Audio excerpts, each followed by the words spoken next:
On April 10, 2026, the 4 astronauts of the Artemis II mission hit the upper atmosphere at Mach 32. The crew had just surpassed the Apollo 13 record for the farthest humans had ever traveled from Earth. But to make that record official, they had to survive a 14-minute plunge to the surface. This energy conversion is violent. Entering the atmosphere at 25,000 miles per hour creates a compression wave that generates temperatures of 5,000 degrees Fahrenheit, roughly half the temperature of the sun's surface. Every deep space mission ultimately relies on this single phase of aerodynamic braking. This deceleration is the final, inescapable physics test required to bring a crew home from the moon. However, the Artemis II heat shield carried a known defect. Post-flight analysis of the uncrewed Artemis I mission revealed spalling, a phenomenon where chunks of protective material broke off because trapped gases couldn't vent under extreme pressure. To protect the crew from this erosion, NASA abandoned the original skip reentry plan. Instead, they utilized a lofted trajectory, which involved a steeper initial dip into the atmosphere to shed speed more rapidly and distribute thermal stress more predictably. As the capsule descends, the intense heat creates a surrounding sheath of ionized plasma. This plasma blocks all radio frequencies, triggering a mandatory 6-minute communication blackout. During these 6 minutes, mission control is blind. The survival of the crew depends entirely on the accuracy of the lofted trajectory math as the capsule endures its peak heating. Inside the capsule, the crew is silent, enduring a physical load of 3.9 Gs, making every breath a struggle as the thick atmosphere pushes back. Then, the blackout ends. Commander Reed Wiseman's voice breaks the tension. "Houston, integrity. We have you loud and clear." This chart captures aerodynamic braking. At 22,000 feet, drogue parachutes stabilize the capsule.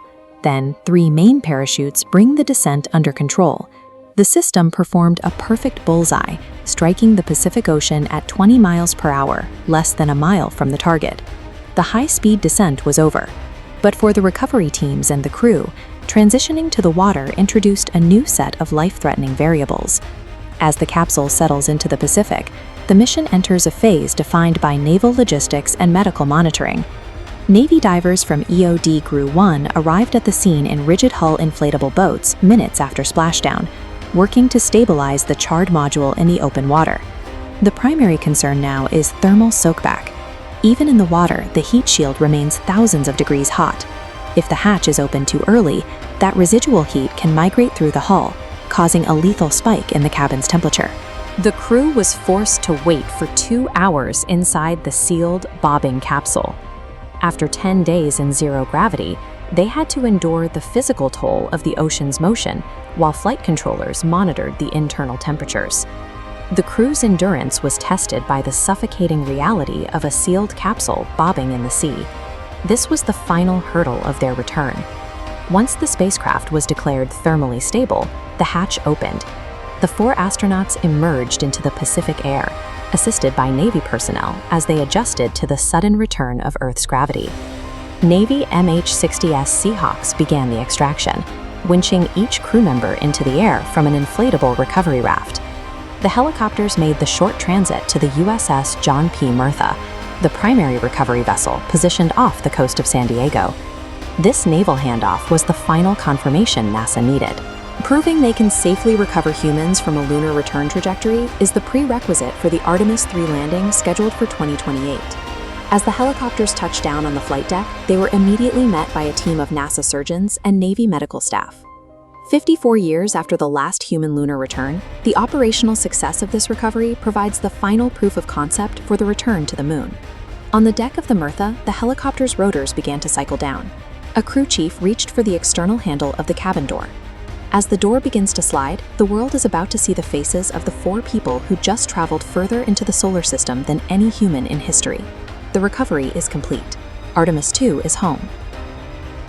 The Orion capsule sat in the swell of the Pacific, its 10-day journey through the void ending with the sound of a waiting rescue team. Above the bright orange raft, a Navy Seahawk helicopter lowered its hoist to retrieve the first human lunar visitors in over 50 years. The crew was transported to the flight deck of the USS John P. Murtha, moving from the cramped confines of a space capsule to the open deck of a massive naval transport ship. A single image from that arrival quickly spread online. As the helicopter door opened, pilot Victor Glover and mission specialist Christina Koch were seen smiling, sitting side by side on the edge of the doorway. This portrait of Koch captured the mood of the recovery. The bright orange of her survival suit was covered in the grit of a 690,000-mile journey, but her expression signaled a complete release of tension. While the heat shield's survival through 5,000-degree temperatures was a milestone for engineering, these human reactions defined the mission's character. The global anxiety surrounding the return was replaced by the sight of a safe and jubilant crew. Recovery personnel moved the crew to the ship's medical bay to begin their readjustment to gravity. After 10 days in a weightless environment, even sitting upright presents a challenge to the human cardiovascular system. To manage the transition, astronauts wore orthostatic intolerance garments. These compression suits force circulation toward the heart and brain.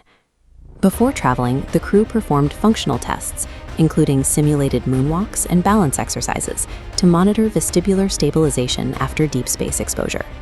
Less than 24 hours after splashdown, the quartet arrived at Ellington Field in Houston, Texas.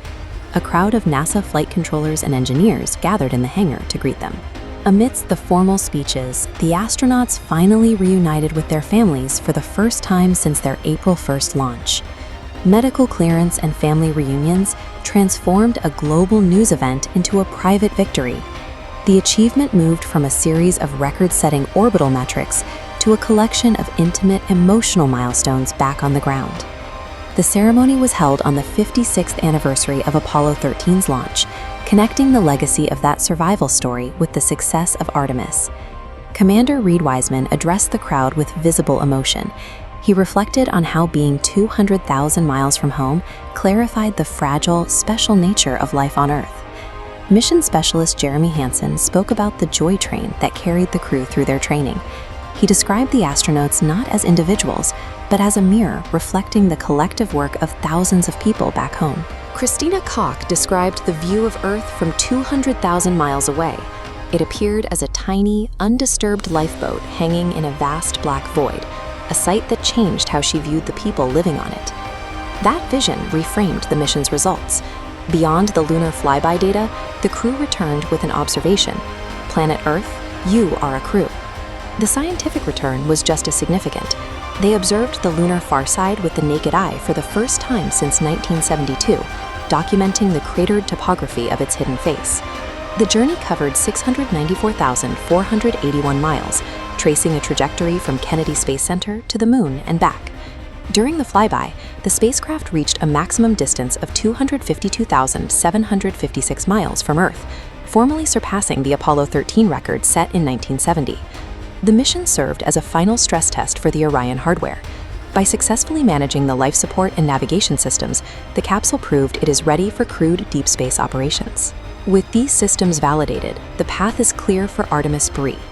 The next mission will use this hardware to return humans to the lunar surface and begin the work of building a permanent base. The survival of this mission and the validation of its hardware establishes the operational foundation for the crews that will follow in the next decade of exploration. Thank you for watching our daily updates throughout this historic journey. Be sure to subscribe to VeraFlux, because this was just the beginning. We'll see you for the next chapter of space exploration.